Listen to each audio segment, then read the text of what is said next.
Pekný deň. Všetko okolo nás je karma. Možno, že aj preto je také výborné vedieť, že okolo nás neustále je pravda. Pravda sem prichádza ako krása, skutočná pravda, ktorá tkvie napríklad v rytme makrokozmu, mikrokozmu, ktorá tkvie v harmonii nádys. Áno, to znamená, že vyváženosti jednotlivých energií, ktorá tkvie napríklad v správnych rozhodnutiach alebo v kráse kvetín, v kráse stromov, v kráse rôznych ročných období. Okolo seba máme obrovské množstvo krásy a je dobré ju vnímať, že takto sa prejavuje pravda. My sme si minule hovorili, že keďže sa o týchto základných zákonitostiach nehovorí, o zákonitostiach duchovnej vedy, o pravde, ktorú nám prináša nový zákon, lebo Pán Ježiš hovorí, nebudem vám hovoriť priamo, hovorím v obrazoch, v alegóriách. Áno, aby tí ľudia, ktorí to nemajú pochopiť, aby to nepochopili. A ten odkaz platí až dodnes. Preto je tu tak obrovské množstvo ľudí, ktorí sa vysmievajú z náboženstva. Jednoducho z toho dôvodu, že ten nový zákon zdá sa na prvý, aj na druhý, aj na piatý pohľad nepochopiteľný. Takže ja sám som bol toho svedkom, keď som učil kedysi na priemyslovke, na elektrotechnickej priemyslovke, kde jeden mladý muž mi hovoril, že pán profesor, keby som vás nebol stretol, tak som sa chystal behom niekoľko týždňov zasamovraždiť.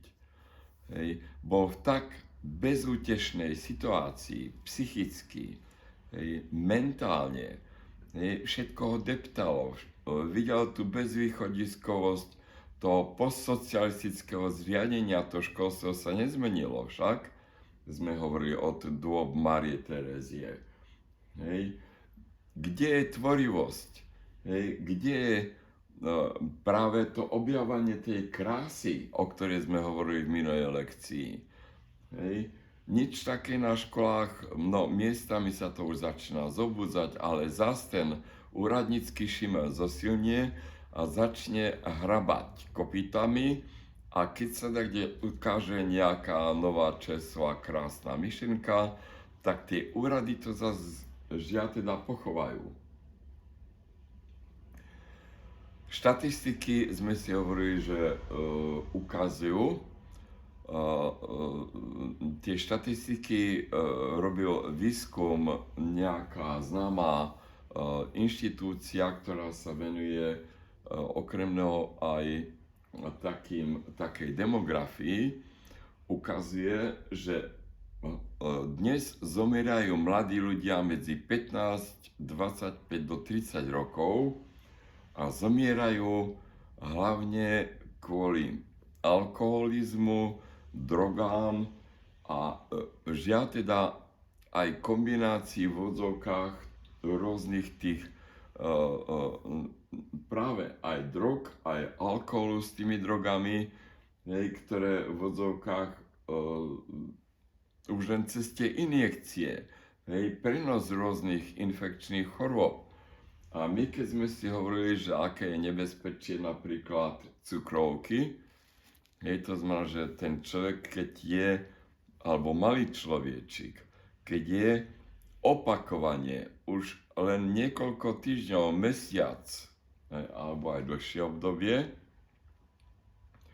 tú vysoko priemyslene spracovanú potravinu, sú strašne chutné a dobré tieto veci, dôjde ku prepojeniu mozgu, ktoré je vidno na magnetickej rezonancii a tieto dnešné deti žiaľ teda Hej, môže to byť napríklad zvyk cez televíziu rôznych hlúpých seriálov.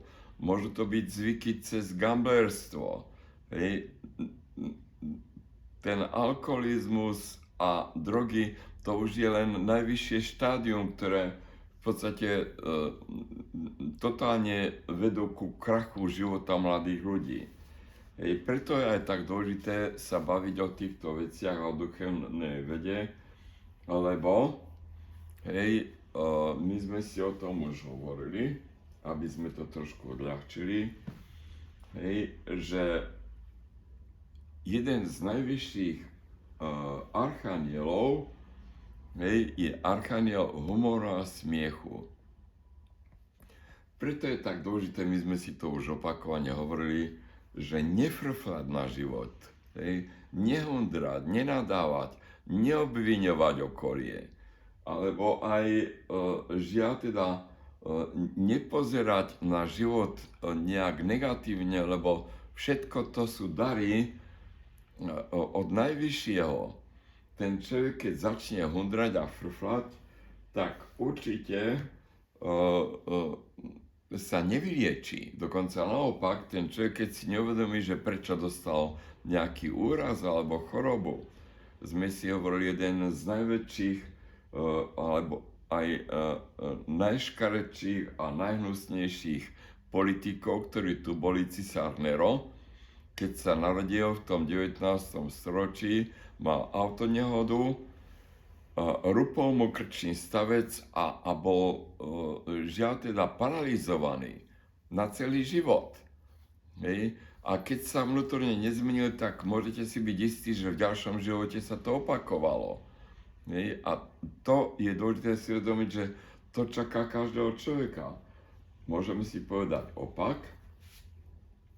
My sme si hovorili o nejakom talianskom vojakovi. Hej. Ten príklad je zobratý tu z knižky Lurdské zázraky.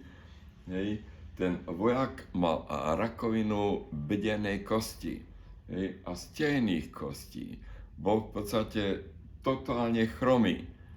Hej, a párkrát sa okúpal v Lurdskej vode a uzdravil sa behom niekoľko desiatok minút. Hej, to sú fakta, na to sú desiatky a stovky záznamov vo vojenských nemocniciach. Hej, alebo takisto aj sme si hovorili, že tá Anita Moriani, alebo Murjani, hej, ktorá je to svedectvo z tohoto tisícročia, moderného tisícročia. Áno, dostala rakovinu bielých krviniek.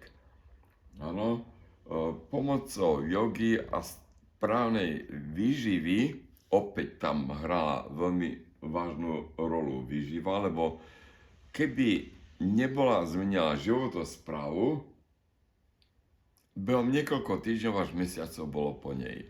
Takto mohla možno, že tej rakovine vzdorovať niekoľko rokov, ale potom zažila klinickú smrť, bola na druhej strane a behom možno, že tých 30 hodín, čo bola v kome, sa vyliečila úplne zo všetkého. Metastázy zmizli, všetky kosti sa dali do poriadku, všetky orgány sa dali do poriadku. Jediný problém bol, že bola strašne vyhľadovená, takže musela urobiť zásadnú dietu. Opäť platí to, čo sme si už predtým veľakrát hovorili. Každá súrna alebo uponáhlaná vec na duchovnom poli je veľmi nerozvážna a preto je treba robiť len pomalé otáčky. Hej, o tom sa budeme rozprávať aj dnes. A možno, že aj s tým, že začneme, že duchovná veda neprikazuje, nezakazuje. Áno, každý by sa mal naučiť byť slobodný vo svojich rozhodnutiach. Áno, duchovná veda odporúča, či to bolo Dano, Ivanov alebo Casey, on odporúčajú tieto určité zmeny vo výžive, jednoducho napríklad aj z toho dôvodu, že upozorňujú, že červené mäso, ktoré napríklad Casey teda vyslovne, že on ako, keďže on nebol duchovný vedec, on bol prorok však, ale v tých niekoľko tisíc až 14 000 záznamov veľmi častokrát sa odporúčajú dva veľmi dôležité zákazy. Nejesť červené mäso a nejesť vyprážané veci. Hej. My, ktorí už dnes vieme možno z modernej medicíny alebo takej profilaxie, vieme, že v červenom mäse je obrovské množstvo dusičnanov a pri vyprážaní je veľmi, veľmi intenzívne atakovaná pečeň a žlčník. Áno, to znamená, že tie prepálené tuky ako také sú to najhoršie, čo môže existovať v jedálnom lístku, hlavne z toho dôvodu, že ten človek ako taký prichádza temer okamžite o liečivé sily, o liečivú energiu, ktoré v zásade sú práve tie najdôležitejšie, aby ten človek sa udržiaval v pohode psychickej, alebo aj fyzickej a obzvlášť duchovne duševnej. Takže je na slobode človeka, aby sa rozhodol. Keď ten človek aj nevie hneď prejsť na inú stravu, určite by mal porozmýšľať napríklad o tom, že aby rapidne znížil vyprážaniny alebo smažené jedlá a aby postupne znižoval aj to červené mäso v svojom živote. Hej. Kde tu možno, že si môže dať, hej, možno, že niekoľko predtým, keď to jedol každý deň, hej, len si pripomenieme, že naši predkovia, ktorí žili na vidieku, hej, tak to mäso mali možno naozaj raz za mesiac, hej, nejakú hydinu. Hej, možno, že častejšie mali ryby, hej, ale na všetko museli mať potvrdenie a povolenie od pána.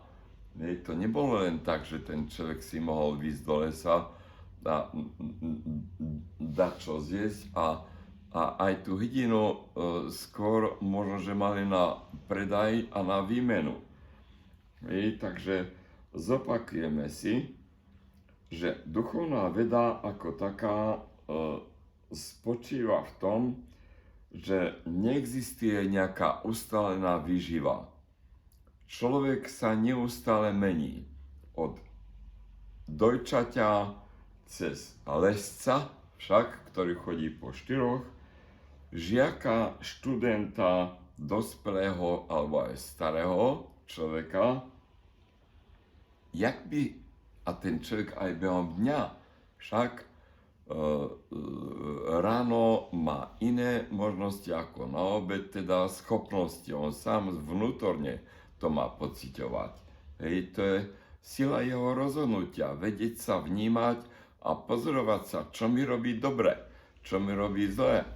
Hej, ten človek naozaj možno zistí, že zrazu, keď zje napríklad nejaký vyprážaný rezeň, tak si uvedomí, že Pane Bože, ja 2-3 hodiny som nemohol rozmýšľať, ale ja ako napríklad programátor alebo systémový inžinier, tak ja ten mozog potrebujem ako pracovný nástroj. Však podobne veľmi negatívne vplývajú aj vyprážané mastné jedlá.